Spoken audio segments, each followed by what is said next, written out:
My name is Magnus Franklin. I'm a journalist at MLex, which is a legal and regulatory newswire. I focus on telecoms. And this is the second year I have the pleasure of running the industry panel at this workshop, which is a delight.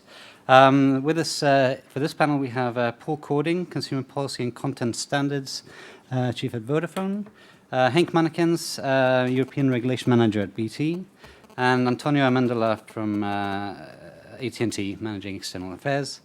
And we'll hear, I think, a bit about how companies can use access features as both a differentiator and a way to improve their view among the population and their consumers. We'll start with Paul Cording, who will give us a view from Vodafone's perspective.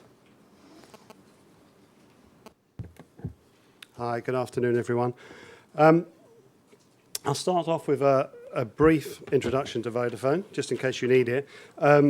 We have approximately 125 million mobile customers in Europe, over 13 markets, and we have about 11 million fixed customers as well. When you come to provide presentations in the afternoon, sometimes you'll find that a lot of the things that you had planned to say have already been said. So what I'm going to try and do is sort of shorten it as much as possible and leave as much time as we have for some questions afterwards. But we've all agreed this is about safety, accessibility and affordability and social inclusion.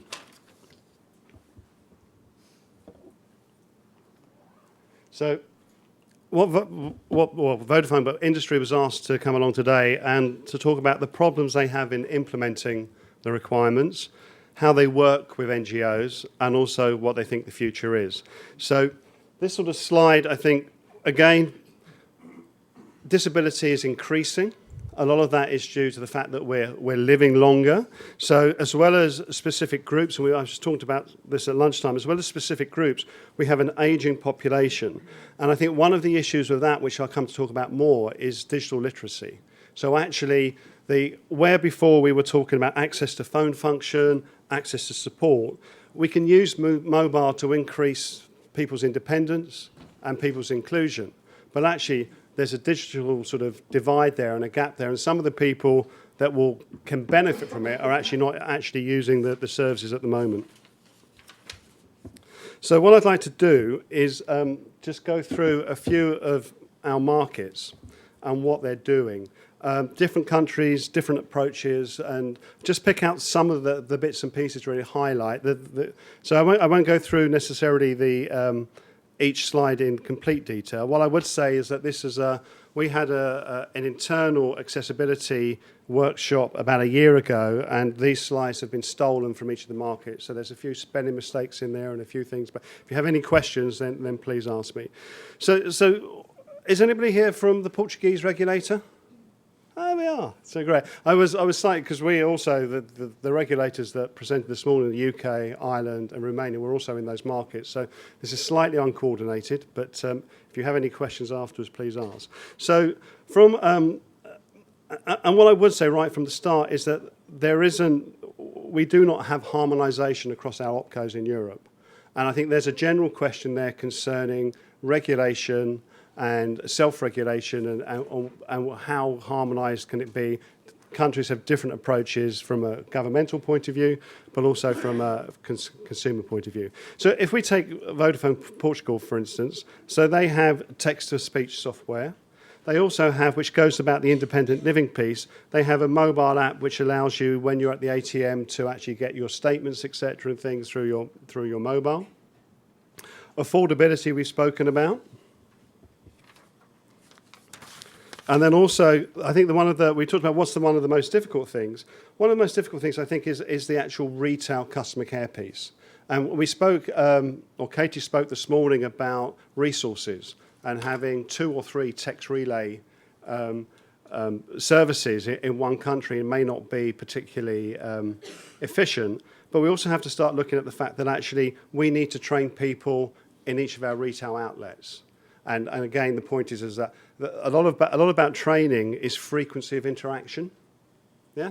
So you can train someone, but if they don't need to use it for a year and they suddenly need to use it, then are they fully trained? So that's always a problem. So the other thing I would say is that with the growth of video or 4G, yeah, the ability to provide video support increases from a mobile perspective. So if someone has got a 4G phone, they can then have a video conversation, sign conversation with customer care. And initially what's happening with that is in some ways that's being built into shops. So if someone came into a shop and they wanted to sign with someone, at the moment the pilot scheme is that there would be the opportunity for them to sign with a trained call centre person. So it's not someone in the shop, but it's someone who's remotely available. Okay, so as I say, these are all sort of slightly same but different. But if you look at Spain, so they offer a tariff plan for visually and hearing disabilities. One of the things that we can talk about is, and I'll leave it mainly to the next panel, is handsets as well. So I think that I can remember about 10 years ago having conversations with Nuance and looking at the software, and there was always a problem of compatibility with the software of the phone or the operating system. And these were days before things like iPhones, I can see Jamie in there, turned up. But also, so there was a lot of problem there. Whereas now, a lot of, as we talked about earlier, a lot of the handsets will have apps. And I think that's one of the ways that we need to look forward. And again, Katie spoke about text relay on an app, and that deals with a lot of the issues. However, there's still need for some people for specific handsets. So, for instance, in Spain, we have an Alcatel 20, which comes down to the manual dexterity. So touch phones, and actually sometimes for me, touch phones aren't great either, but it's about the manual dexterity and being able to use a touch screen or not. And I think I mentioned earlier about bills. So in a lot of our markets, we have bills in all different formats available. Okay, so Italy starts to repeat a pattern here. So affordability, so tariffs. And I think that's one thing that when we talk about from a mobile provider point of view, I think the feeling is that some of the basic functionality we talked about before that we used to provide, so that the text-to-speech, also the font size, etc., is now being made available by the handset manufacturers. So we sort of to concentrate on the affordability side of it, so the tariffs, the support of our services, so call centres, etc. But also we're starting to look, as I mentioned at the start, about increasing independence and inclusion. So if you look at that for Italy, they've got 3 apps there. One is the Easy Way app, which is looking at from a location point of view and accessibility point of view. Help Talk, which is an interesting one, where you preload the app with questions, or for instance asking for directions or whatever. So if you're unable to speak to someone, the phone can talk for you on particular commands. And then finally, again, looking at particular handsets, they have a tablet there as well, which is for dyslexic children. So again, talking about the whole range of disability. Okay, so Greece. I think the two that I'd pick out here is the RSS feeds and also the blind OCR. So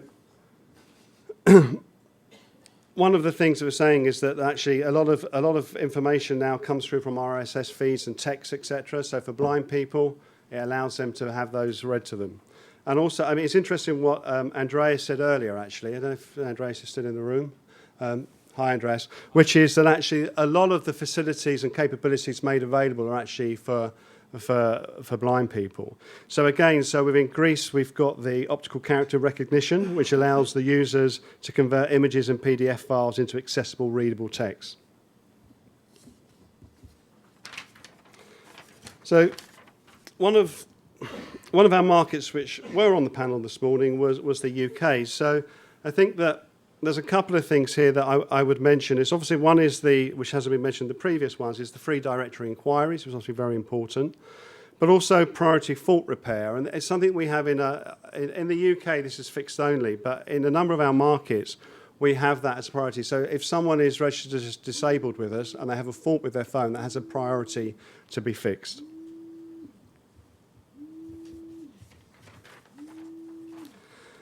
So again, not wanting to repeat myself too much, but I think what we feel about the UK and the way it works there is that actually there's a high level of guidance which allows us to deliver services in the way that we think, not necessarily best, but we're trying to get the information from our users. But also I think in the way that technology is moving, sometimes if regulation is prescriptive, it can very quickly get out of date, and that's not just on this area, but in a number of areas. So when we're looking at these things, they need to be future-proofed. So again, we have support. We have a team based in Falkirk, provided dedicated training, and we've just launched, last year, we launched a video relay for customers' hearing impairments. So again, these are things which are coming in, and I think the other thing I think we need to talk about is actually social media and the way that actually there's a self-supporting groups out there, and some of the apps can do that. So it's actually not Vodafone telling someone that this is a good place to go to or this is not a good place to go to. We're supporting people creating apps which are actually providing that information. So just a little sort of, we've flicked through a number of these things, but I think one of the other questions is how do we cooperate with NGOs. So Vodafone, anybody from Hungary? Okay, good. All right. So interestingly, in Hungary, there isn't a data tariff made freely available through Vodafone, but actually they have tied up with the NGOs, and actually they create special tariffs for the NGOs and their members. So that's one way that we're working with them. Vodafone Ireland was mentioned earlier this morning concerning the National Disability Authority and the requirement that was made to top up billing there. So again, there's a dialogue that's going on in the country, and it's not necessarily just operators and the users. I think it has to be across the board. So I think Ireland is a great example of that. Greece, I just mentioned about working with their National Blind Organisation. And one other thing I would mention, I suppose, is in the UK, we worked with the Tinder Foundation, and although they created a report for us, which is about sort of digital exclusion or digital inclusion.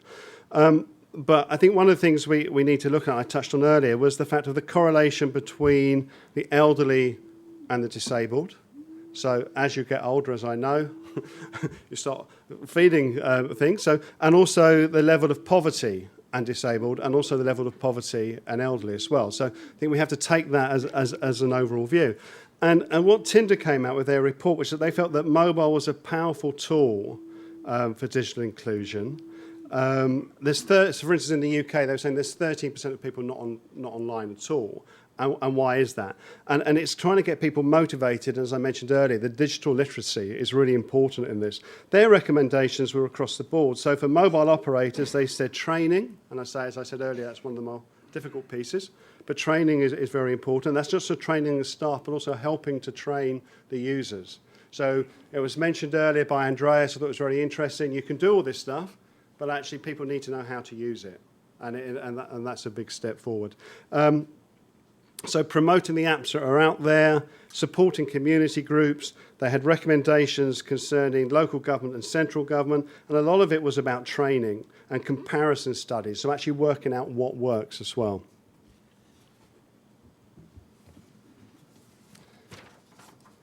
So finally, trends. So this really carries, hopefully I've covered most of these already, but just to summarise, we have an ageing population with increased accessibility demands. However, accessibility is no longer just providing equality on telecom services, it provides the opportunity to live more independently. Software applications on existing devices are popular, although there still is a need for custom handsets where touch screens and voice activation are not suitable. Increased broadband speeds provide opportunity for video call-based support. Value-added services provide support in managing accessibility issues for health, location, support and commerce. Maximising potential requires digital literacy. And also, as I said, the approach needs to be right across the chain. Thank you.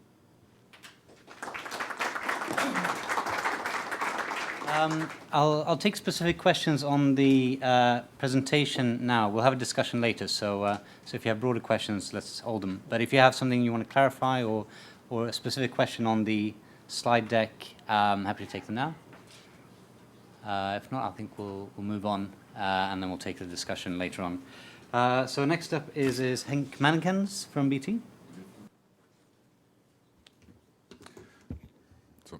Good afternoon, everybody, and we like also to thank, of course, BEREC for inviting us on this workshop. I think it's very important that we have this kind of occasions, that we, in a way, are able, with a lot of people from various angles, to discuss and see the progress. And because I think also still a lot of progress has been made, but still I think this topic needs quite some focus and attention. I work mainly for BT in the Brussels European Affairs Office, but you'll be surprised, I think I succeeded not to mention the word EC directive in the presentation, although it's still, I believe, an interesting story I can tell. Maybe let's start by saying, so BT, most of you will know, British Telecommunications. I deliberately did not put a red phone box on the slide, although it was already mentioned this morning. But it's in a way also to say that BT as a company has moved quite a lot. It's completely different than on its origin. We are mainly as a brand known in the UK, because it's only in the UK that we provide services and products to the customers. Outside the UK, we are basically operating all over the world, mainly through our division Global Services, which in a way sells products and services to multinational companies and governments. In the UK, of course, our main, of course, we still supply a classic telephony, but more and more so what we are investing and growing at is investing in fast speed broadband. So far we already succeeded in linking 22 million premises in the UK with a high speed, which means over 24 megabits per second. We also and now recently, so we are also moving into the area of BDTV, and content. And you probably heard about our investments in the Football Premier League and UEFA Championship. But that is in a way all to, not because we like spending so much money, but it's because it's in a way making the whole proposition of broadband and content attractive and for our consumers. So maybe to put the whole story a bit in context, the black and white picture of the gentleman there, his name is Mr. Fawcett, who it goes very back to the older days. It's about 150 years earlier, and he was at the time what we would call now the CEO of the postal office, and he was actually a blind man. This is of course an anecdote in a way. If you would ask people in BT who is Mr. Fawcett, most of us will not know. But I also like to say that this in a way values and ways that we deal with issues is in a way part of the tradition in BT, and we have been always a long tradition of accommodating needs of people with special needs and making the case for disabled users. If we see there that box is in a way what we call our strategy on a page, and what I like to highlight there is that what we defined as our purpose is to use the power of communications to enable a better world. This may sound a bit holy or soft, but if you think about it, it makes a lot of sense. It means that as a company we try to provide products and services that in a way people can use, whether it's companies or individual users, to make in a way make sense, do something what they like to do, or connect, etc. So it's also it makes also sense from a commercial point of view. If we are significant and do things of interest for our users, they will of course come and buy our products and services. At the bottom is basically just a summary how we approach inclusion or accessibility. So, of course, the bottom line for us is to comply, and of course we comply with the necessary legislation and obligations. But it is also our purpose or our aim to excel in customer services, and also be seen as a leader in this area as a company. This is the last slide on the general picture, so how it fits in our thinking is, as I said, so in a way we are of course a commercial company, but we also like to do business in a sustainable way, and this is all underpinned by what we call our Better Future program, which in a way is what we would call our corporate responsibility program. And this is not just, let's say, this is not a matter of words. We have basically three main defined focuses. So one is the connected society, another one is net good, and a third one is improving lives. And this is in a way also about for ourselves setting clear targets and clear objectives and measuring whether we meet them or not. Our accessibility work basically fits in the connected society focus. But like, for example, to say like on the area of improving lives, this is in a way, for example, our target is that as BT, as a company, that by 2020 we will have, let's say, invested something like £1 million in helping improving lives, whether it's through alliances with charities, whether it's our own people helping specific events and sponsorships, etc. So this was in a way so the wider picture. So let's now let's see to go more to the practice. How do we realize and fill that in day to day in BT? So one thing to start is that as BT we are our HR policy is based on diversity, and we are an inclusive company. So in a way, 5% of the people working in BT have self-declared, so that they declared it themselves. They are not obliged to declare that, but 5% of the workers declared themselves having a disability.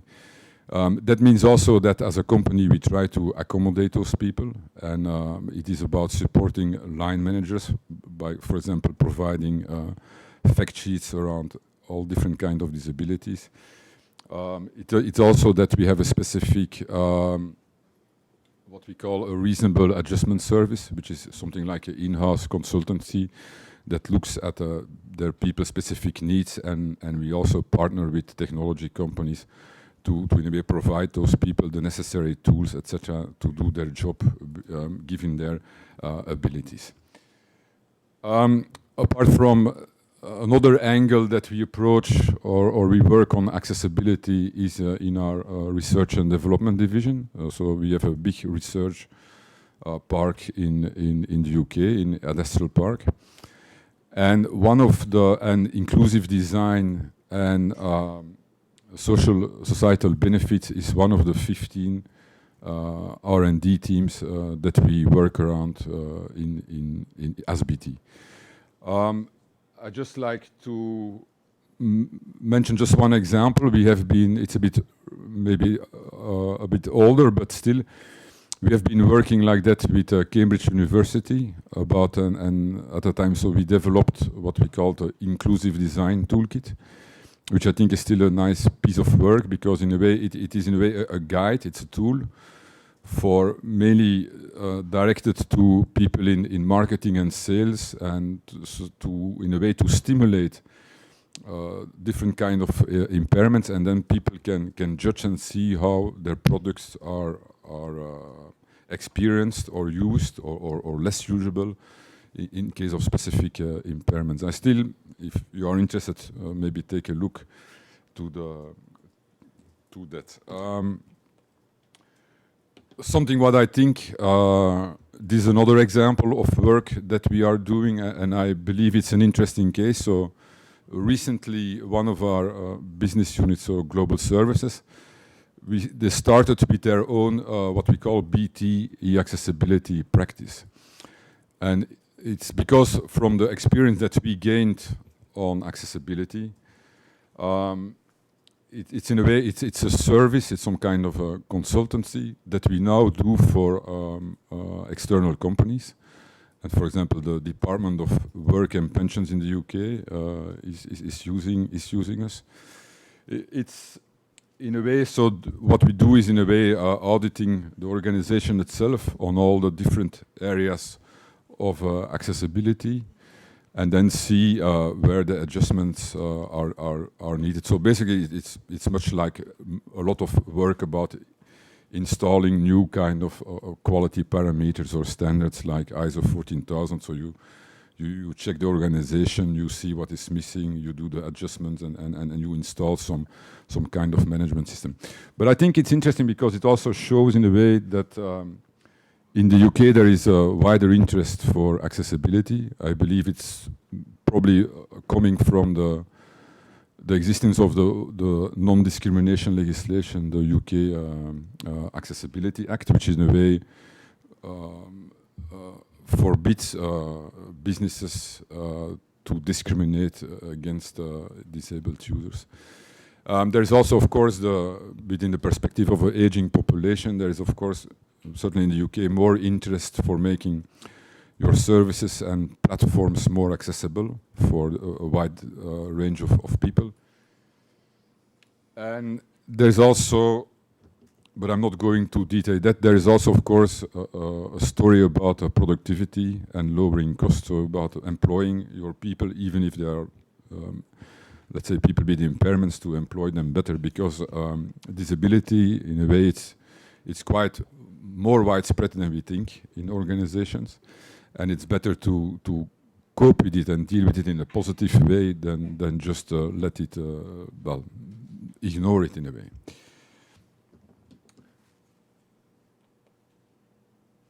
So next one, which is probably from a consumer point of view most important, is so what we do as BT within the consumer, so BT consumer, so the retail unit, because those in a way is the division that deals directly with BT customers.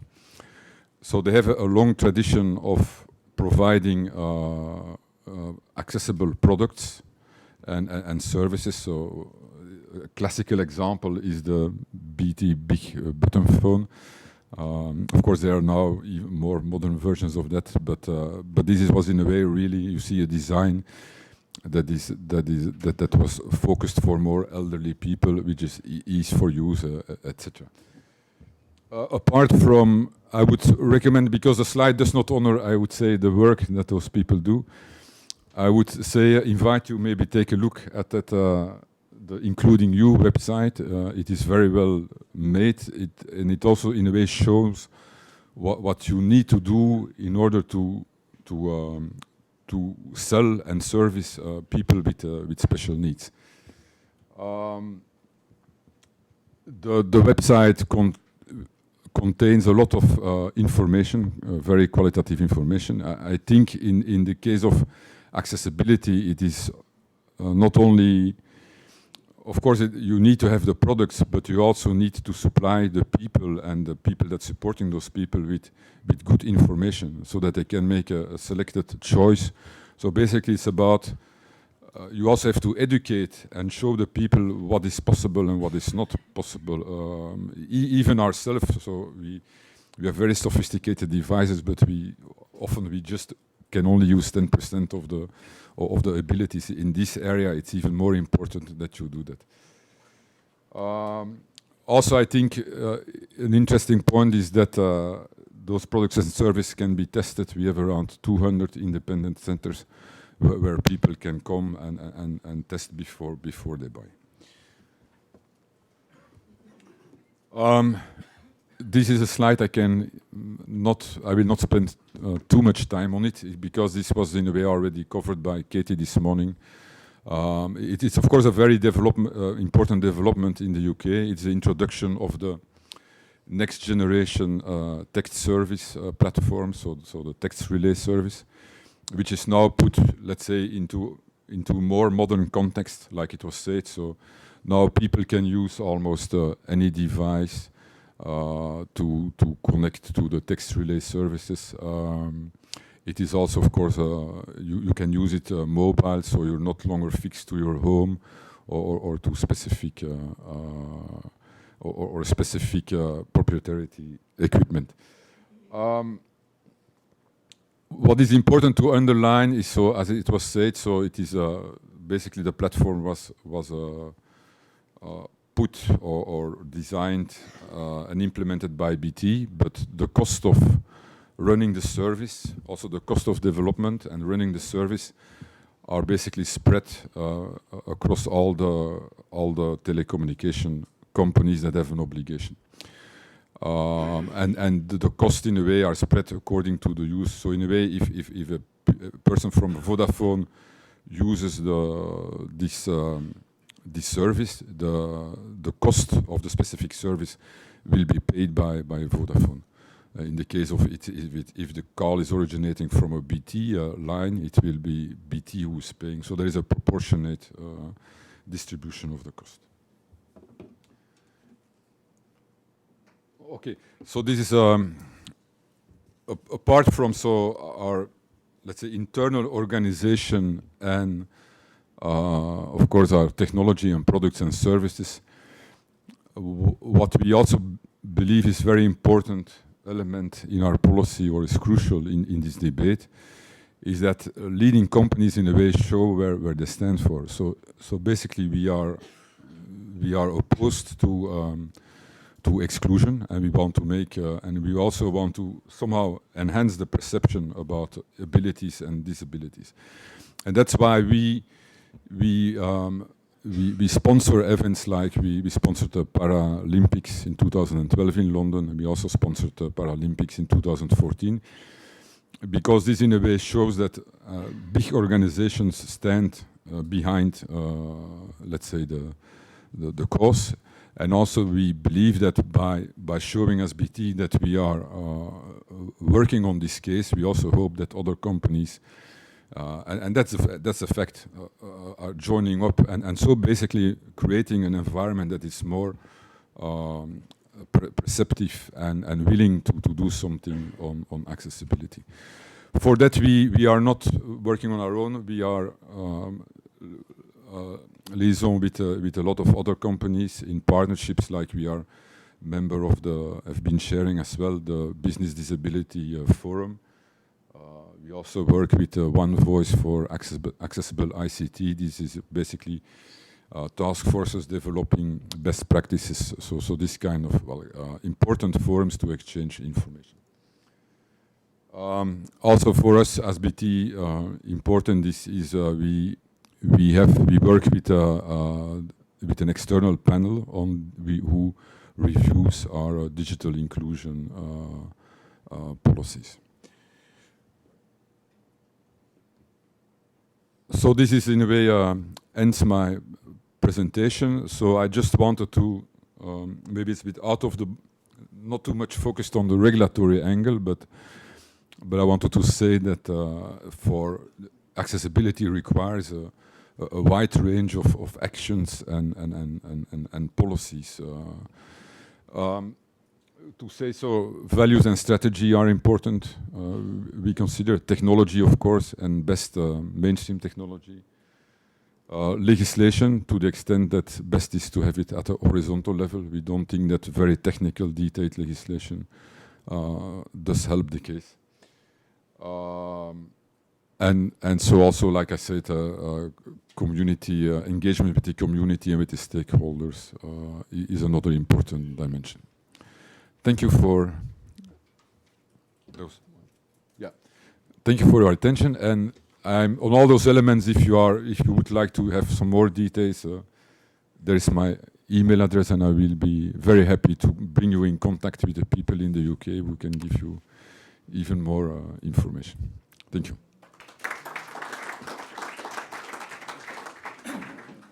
Thank you, Henk. Again, does anyone have any clarifications on the slide deck itself, or are we all gearing up for the discussion? I think so. Mr. Amendola is next. I think you'll be sitting down. Is that correct? No, I'm standing here. Yeah, you'll stand up.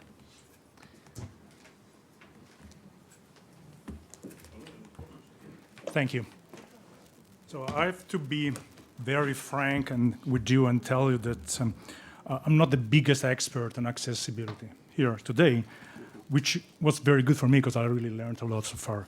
Actually, I joined AT&T only a few months ago after spending my entire life, professional life, on the other sector, on the other side of this room, which is the BEREC world. I've been working for almost 17 years at the Italian Communications Authority, AGCOM. So somehow I'm a kind of translator between the two worlds. I speak both languages, private sector and public sectors. When BEREC invited me to this panel, and I was very thankful and thrilled because it gave me the opportunity, first of all, to better understand what my company does. I do not have any slides of presentation of AT&T, but probably, I mean, it's not a small company. It's not a startup. You might have heard about it before. And I mean, for those who do not know it, our history goes back to the invention of a telephone with a bell. And to be closer in time, we've been the first company in the world to adopt and to use and to distribute the iPhone a few years ago. So we really do know what innovation is and accessibility and what accessibility is. Listening to the other presentation of my fellow colleagues here and then earlier this morning presentation, you could tell that we are all in the same shoes here. We all work toward the same goal. There's no big difference between public sector, private sectors, consumer association. We all really going in the same direction. We all almost speak the same language. We are not talking necessarily about business here. We're talking about giving access to communication. For a company like AT&T, for instance, if our philosophy is and our corporate slogan is to allow people to get connected and to stay connected with their world, then accessibility is not just a word; it's a commitment. It's a kind of personal and corporate commitment to them to give access and to allow them to stay connected, no matter what the business implications are. Of course, we are a company, we are business oriented, of course, needless to say. But sometimes, and this is one of the fields where you really touch it firsthand, there's more than business. There's much more than business here. It comes to living up to your values as a company, to your belief, to what the customer expects from you. This is a field where nobody here in the panel since early today in the morning raised any critical question to anybody because it's so difficult to disagree with what everybody's just said today. Everybody agrees. I mean, we all agree that it's important that we give access to persons with disabilities. The only voice that keeps speaking out, fairly so, is the consumers, our customers, our people with disabilities that keeps asking for more. Innovation is never enough. New products are never enough. Technologies is never enough. If you have access, then you want more. And it's so true and it's so right. And I think no company engage in research and development because it's strictly regulated by law. It's not about complying with the laws and regulation, which we do. It's not about obeying to the law, which we do, of course. It's about living up to what your customer asks. Because they're not only customers, they're people. They're people who live in a daily life. I always thought that technology can really change the world and the way we live on an everyday basis. But to do that, most of all, if you talk about persons with disabilities, you have to know how to get in touch with the community, with local communities, with the communities of people that are experiencing on a daily basis accessibility issues. Because otherwise it's just theoretical. Otherwise it's just technical regulation, specification, requirements, legal obligations. You have to engage your community and you have to address their demands. And I believe my company does it, but I'm sure, as you could tell, also all our colleagues or our companies do it. I mean, the private sector do it. And this is, again, is one of those fields where really the partnership, the collaboration between public sector and consumer associations is fundamental, is key, And I will start, as you can see, I'm starting from the end of my presentation, because in case I run out of time, I would have said what I wanted to say. So the bottom line is that if you want to give access to make the word accessibility a reality, not just a plain word or 2 or 3 colorful slides with videos and sounds and figures, facts and figures, just to be cool, you have to listen to the community. And you have to be able to operate as a company in a regulatory environment that will allow innovation, flexibility, and creativity. This is of paramount importance for us. History showed that whenever the regulation are too strict, sometimes people with disabilities are somehow relegated to outdated equipment, administrative problems, hurdles with their companies, and problems also with the tariffs. So the lightest the touch the regulation is, the better it is for a company to really unleash the creativity, to foster innovation, to create new products and services. I think I spoke too long, so I think I better catch up and say something else. I mean, today I heard some interesting comments.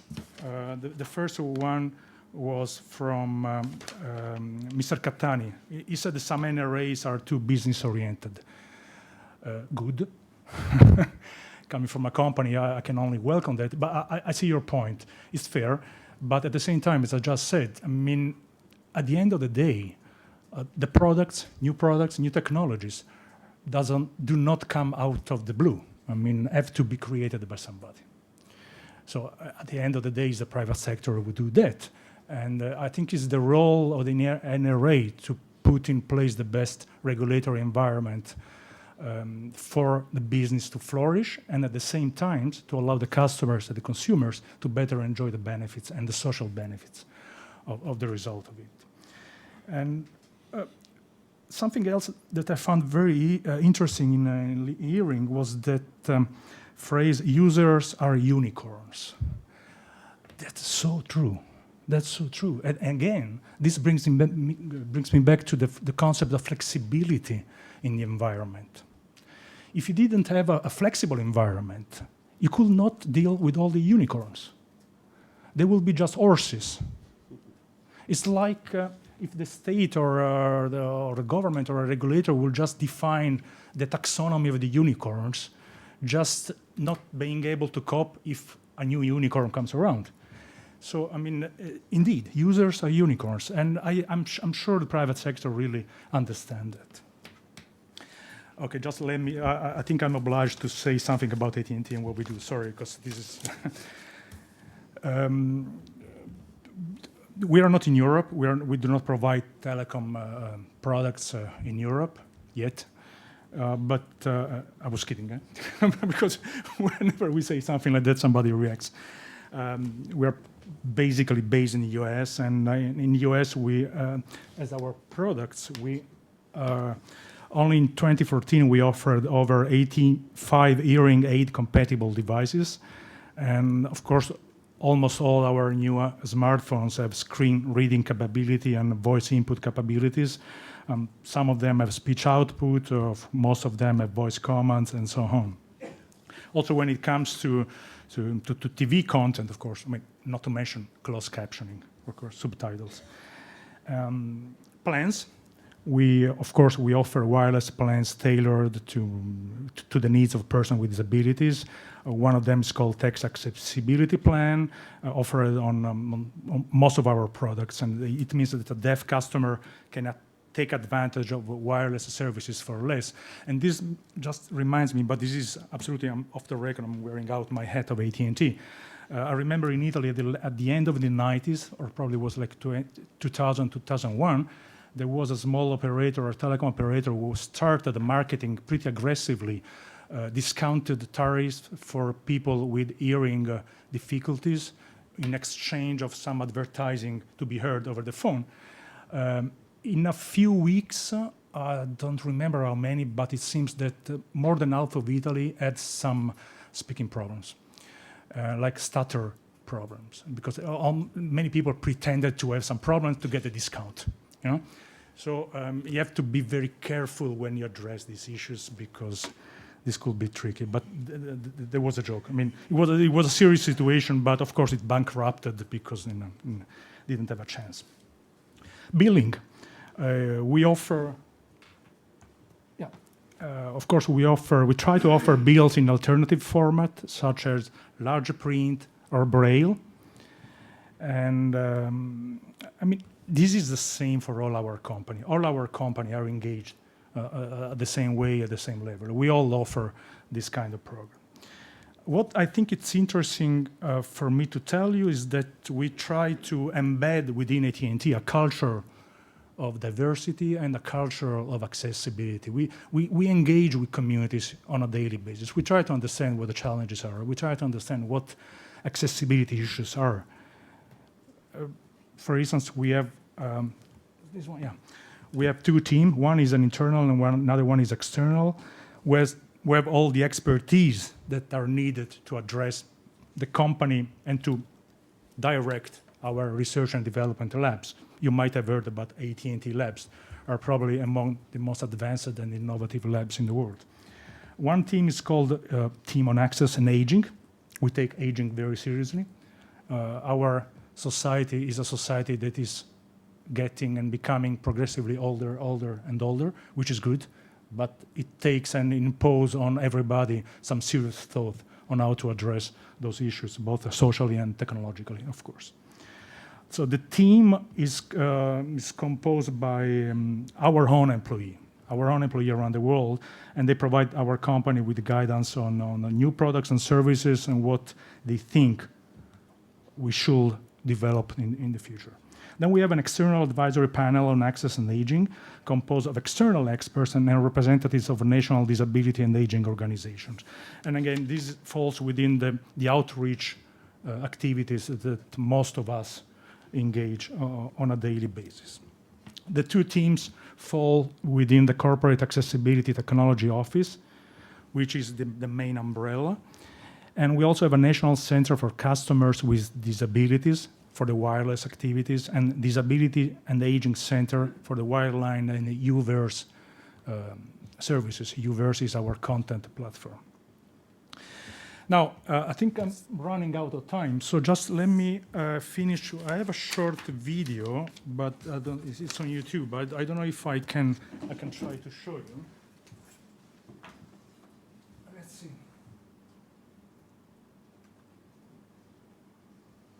No. Okay. Yeah. Okay. First of all, let me explain you what it's about. We engage with the major autism association, advocacy association in the US. It's called Autism Speaks, and we launched the first a call for ideas on innovative app from them, and we engaged their Facebook community and all their social network communities, and we received tons of ideas from the communities. Then we ran with those selected ideas an hackathon in the US, where we asked some very bright and smart young people who do not suffer were not, living in this spectrum, with these disabilities, to develop ideas of innovative app following the idea proposed by the communities. So we acted as enabler and facilitator for the demand and the offer of innovation and creativity. And we awarded money prize. We helped those young people to develop their application, and this is what we try to do. Not only engaging in our traditional activities, all our other operators around the world, but also, and most of all, engage with local communities. Let's see if this works. If not, it's a problem for net neutrality and not possibility of... To develop apps to support.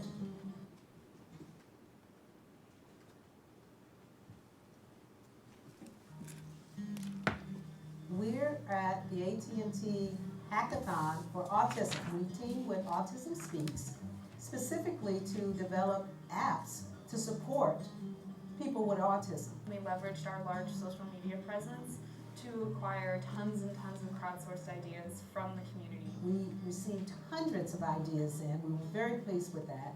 And then we kind of down selected 12 of those that developers tonight and tomorrow will actually be bringing to life. What's been great about this hackathon is that you get professionals, experts, specialists, but more importantly, you get family members. And I think they will bring a perspective to developers that will be unique, that be more personal, and I think ultimately probably more useful for individuals. Our child is 8 and has been on the autism, was diagnosed with autism at 2. Our life really, whenever he was diagnosed, became very focused on giving him all the resources and attention he needed to be able to be successful. When you think about the apps that are out there that are more social in nature, it really does lend itself to help him develop his social skills. Autism is a condition that you can struggle with your entire life. I am Miss Montana 2012, and I'm the first woman with autism to compete at Miss America, and they wanted me to come here to the hackathon to give the input of a child growing up with autism and what technology is really needed. It's really important for developers to be able to think about kids that may have some cognitive delays and some kids that may be really very bright and in some areas but have some other deficiencies as well. We need to embrace more of that technology and develop apps that are gonna benefit our children and our adults with autism, but I just hope they don't overcomplicate it. You'll never be able to train enough service providers to meet the needs. So technology is a way to help bridge that coverage gap. As a parent of a child with autism and an employee of our company, I'm really proud of the fact that we've chosen to do this. Having a child with autism, it sets your course framework totally different than we call them typical kids or typical families. We just won the AT&T Hackathon for Hack for Autism. We made an app that helps families who have family members on the autism spectrum to leave reviews on Yelp profiles so that they can see which small businesses or big businesses or other people who provide services are accommodating for people with autism. It's just a lot more emotional, right? Because this is an issue that is so personal to these families. It affects them every day. To know that we're helping to make their lives better, it's really rewarding. And at the end of the day, as technologists, we want to make tools that solve real problems. So I'm finishing here because I ran out of time, but I will leave my presentation to BEREC and probably they could distribute it because there are also other information also concerning and with the names of the app and the idea we won the prizes. I just wanted to finish up saying that the needs of persons with disabilities do not change. They only change as long as society changes, but everybody needs change, of course. What changes on a daily basis and rapidly is technology.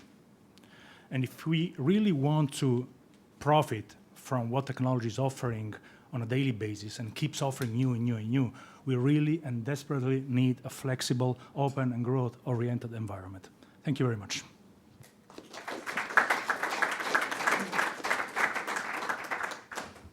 Thank you very much, Antonio. That was a stimulating presentation, I think.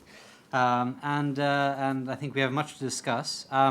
Just a word of warning, I think BEREC is in competition with BEREC because there's a debrief of last week's plenary that both me and Antonio have to get to at 3. So we're going to have to keep the discussion on time, I'm afraid, and can't go over too long. But I think there were a few themes that were there, I think that we've heard previous as well.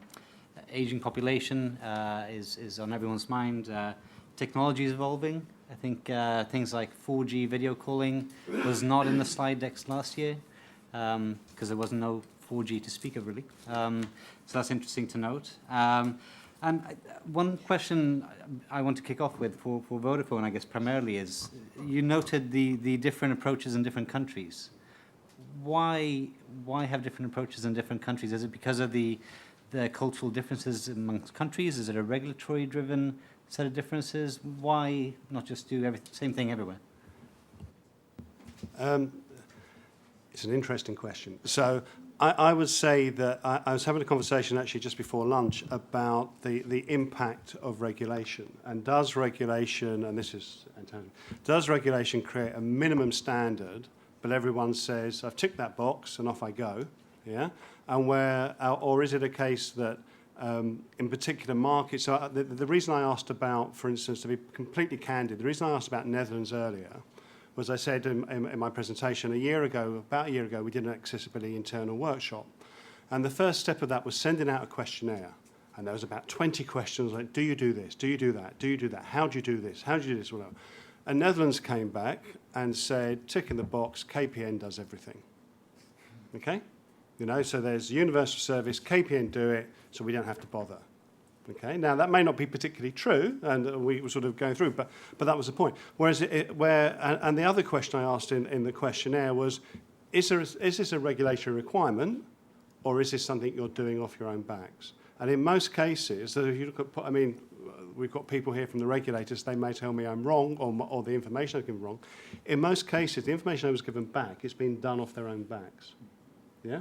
So if you look at Portugal, a lot of things they're doing, it's purely self-regulatory, if you like, and all the reasons we said why we should do that. So I think that so I would hold up my hand and I would say that Vodafone doesn't have a minimum requirement across its markets. And anyone that's worked in global companies, particularly telecoms companies, will know that actually global requirements actually internally are quite difficult to deliver because we are a bunch of separate companies with separate licenses, etc. So in some cases, some of the licenses that we have in certain markets will demand a certain thing, and others there won't be anything. So I think that the first hand up is most probably that there isn't harmonisation across the markets. Second one is Vodafone hasn't got its act together yet to have a global requirement, I suppose, and that was one of the reasons we were delighted to come today, to understand the sort of the landscape and the ideas that are going around. So I'd say it was those are the main reasons. And so one last thing, sorry, which is the other thing, is which goes across a lot of companies in a load of different areas. Sometimes this is down to the enthusiasm, the motivation of one or two people within a company. And they really take it on board and they deliver fantastic things as well. So you can never forget, we always talk about big corporations, but they're made up of individuals, and sometimes it's into that.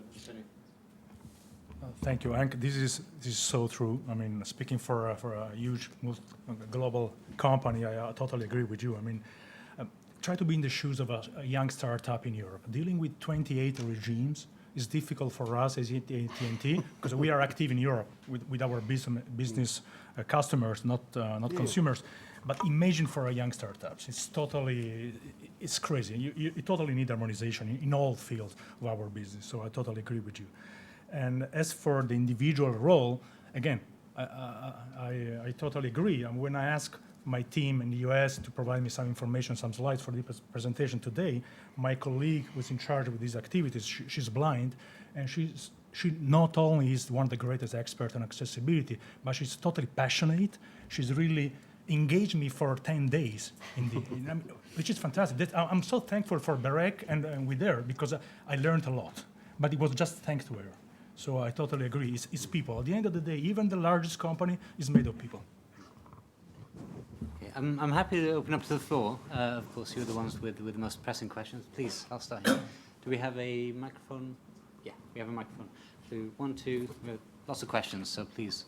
Yeah, it's Barbara Delaney from Comreg. I just like to make a comment. It might come across that in some way the regulators and the service providers are trying to do different things.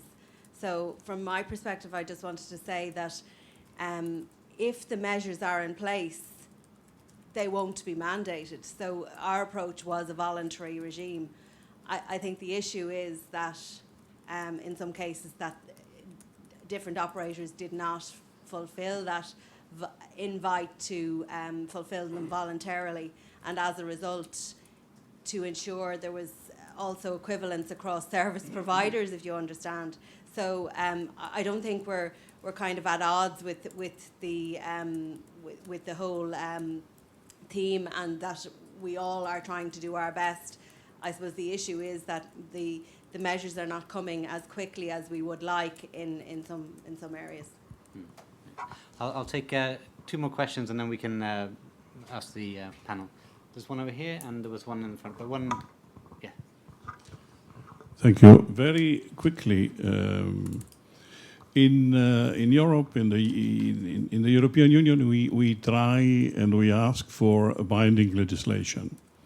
We ask for strong and clear legislation to support and to defend the interests of persons with disabilities.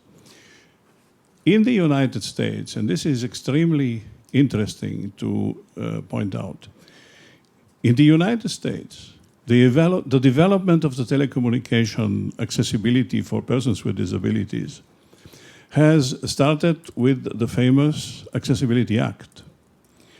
In the US, they have the Americans with Disability Act, which is very strongly binding legislation.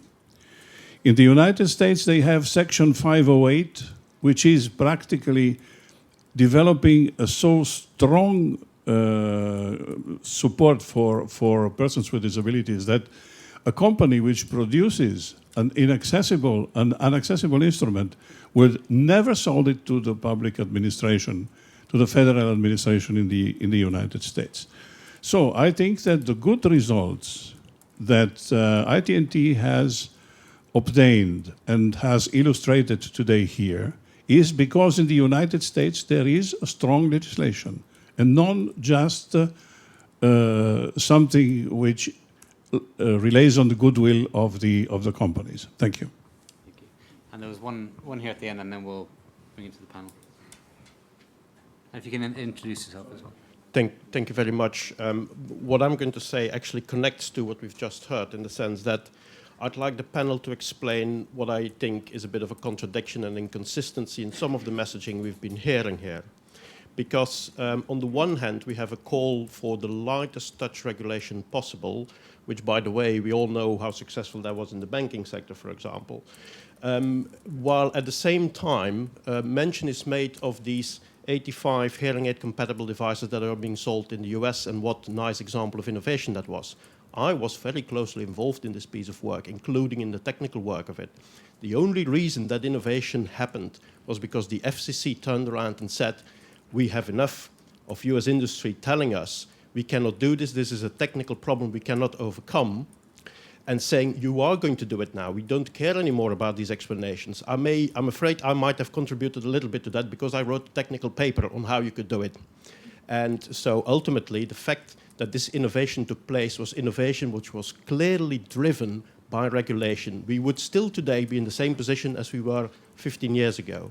Now, my business is innovation, and I agree regulation needs to be in a shape that allows for innovation and development. But there is the right balance to be struck. So I'd like to query the panel a little bit on to what extent they agree with this notion of innovation does not or cannot happen when there is regulation. Thank you very much for that. I think we'll just start with Henk and then we'll work our way down.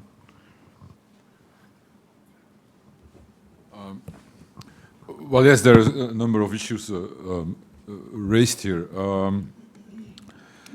I would say that the importance is, of course, that you have, in a way, we have to look at it wider than just having accessible ICT equipment.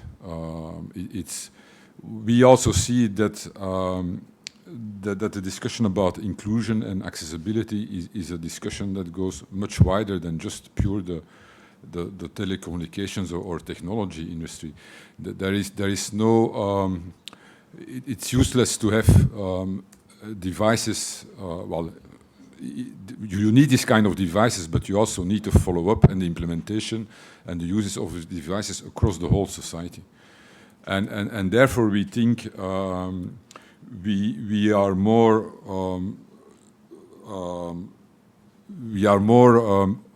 in favor of or we somehow more support horizontal generic legislation imposing equality. We think that is an important starting base. Because it is, in a way, if you start legislating specific sectors, basically it does not help, it does not make the total service, end-to-end service accessible. We have also seen that in text relay service, we are now more happy because now it is in a way co-funded by also the other operators, but basically it is still the telecom operators who are making the bill, whereas it's in a way a service that is in a way should be bear by the whole society. And therefore I think so the wider of the case for accessibility and procurement, etc., you can also make the business case more interesting. Okay, we'll go on with Paul. Hi. I think one of the general issues of self-regulation is what happens to the companies that don't self-regulate. So, you know, what is the punishment? I mean, it's always the problem, you know. So if you have, you know, a number of, you know, 3 or 4 players in the market and they all do it, then that's great. The issue is if 1 or 2 doesn't do it, what do you do? And then the regulator's in the situation of saying, well, you know, can we punish the ones that do not do it while the others still keep their self-regulatory code of conduct or not? So I understand that is an issue. And in lots of cases, I mean, Vodafone's standard phrase is that we're not against regulation, we're against bad regulation. I'm sure, you know, sort of thing. So, and I think that it's looking at what the desired outcome is, and what is the best way to approach that. And sometimes that will be regulation. And for most companies, the issue for someone like Vodafone, and maybe we're not the right company to be here, but you know, we are in 13 European markets, and doing things 13 different ways isn't great fun for us. And therefore, if we could create, as I mentioned earlier, if we could create a minimum standard within Vodafone which met, you know, the minimum requirements across the board, we would most probably be more, you know, most happy to do that. So I would say that I think that the issue with regulations always stunting innovation, I think that's right. It's not true, yeah, and it's how that regulation is put together, I would say. So. Thank you. I think the questions are the same, and I would like just to address them at the same time. I think we are both true here. I mean, we are both right. There's no doubt rules, strict regulation helped achieve what we achieved in the US, and there is no doubt that the rules are important. But as Henk just said, a good regulation, I mean, is better than a bad regulation. Rules have to be wise, smart, efficient, have to be enforced. I usually do not like saying, if it wasn't for, then today we would be as we were 15 years ago, because we don't know. The market today is totally different from 15 years ago. Many things happened in between, many things. I mean, really, I mean, also from a regulator point of view, the challenges we were facing 15 years ago were totally different from what we are facing today. And as for the internet, the huge growth of the internet and speaking from the perspective of an American company, of the US global leadership on the internet was the deliberate result, well, what was the result of a deliberate choice, political choice since the Clinton administration, I think, of adopting a light touch regulation on the internet. Apparently, things are changing now with what is happening with the FCC. But so far, the light touch regulation approach of the FCC and all American administration allowed for innovation to unleash its potential and also social benefits, together with strong rules. This is true, absolutely. I mean, we welcome rules. I mean, rules are fundamental for business, of course. And they're also fundamental for the weakest link of the chain, which is the consumer, the customers. Customer needs strong and clear rules. We all understand that. But I think we are all right in this. Thanks. I think, the message I got was horizontal rules so that you don't end up giving someone an advantage without due cause, and then that maybe not prescribing in detail how things should look and letting the companies comply with the rules however they think is best might work better. Did that answer the question that you had? I think that's always important to check back. Or do you want to drill these guys a bit further? Was there a... How many hours do you have for this particular grilling? We got 2 minutes. 2 minutes. No, I think, and what I hear doesn't surprise me, and I think this is exactly the sort of approach you want. You want a balanced way forward, where all parties at the argument look at the issues and agree something that makes sense, that is sensible. I have to say, I find it an almost, in the Peter Medawar sense of the word, trite observation to say we need good regulation, because I can't personally see me championing bad regulation or anybody else. So it is, a slightly trite observation. But I think I take away this issue of we have moved on from the debate that was there 10 years ago, where people said, if only we didn't have any regulation, all sorts of other things would happen. Sometimes this is true, sometimes it is not true. So it's about this balance, and striking the right balance and understanding what needs to be done through regulation because it would not happen otherwise. And I can give you lots of examples of those cases, as we can give examples where it hasn't been necessary, where progress in technology has driven certain benefits and allows us to do things we couldn't do before. I'll leave it at that because I suspect others will have their own comments to make. It's not the last time we have this debate, I suspect. We got 1 or 2 minutes if there's some more pressing question. There's one in the back, please, James. And then do continue the discussion in the coffee breaks and corridors. I think there was some food for thought here to continue. Thank you. James Thompson from Cullen International. Trust marks. Are there any examples, either at national or European level, where the kind of organizations that we heard in panel 1 this morning, organizations representing disabled users, have developed trust marks which telecom providers could then apply to be able to use and display on their services? Trust marks are quite common in other areas of consumer protection. Certification. Who wants to? Paul? I mean, what I would say is that, in my presentation, we have a number of partnerships. So Hungary is a clear example where the tariff is only available via the National Blind and the National Deaf Association. So I think that there isn't anything that I'm aware of, but I could be proved wrong, concerning a trust mark. But I think it's the association with the organisations, which are normally very, very well known, which creates that. So in the UK, is the RNIB or the RND, are they actually going to put their name against a product or a tariff or whatever from Vodafone if they don't think it's good enough? I mean, that's the question I would say. But one last question from Barbara. Yeah, sorry, it was just a comment. We introduced in Comreg, an accessible billing standard, if that's the kind of thing you were talking about, and we used a third party to develop that standard. That's the third party does other standards in other markets, and again, we introduced it on a voluntary basis about 5 years ago, and I think we had 2 service providers deciding to take it up. I think it's a whole academic field of its own, I think, certification and standards and trust marks and so on. I will have to leave it there, I'm afraid. We have to get to BEREC. But thank you so much for being with us. And we'll continue the discussion in 10 minutes, 15 minutes, something like that. Thank you. Thank you.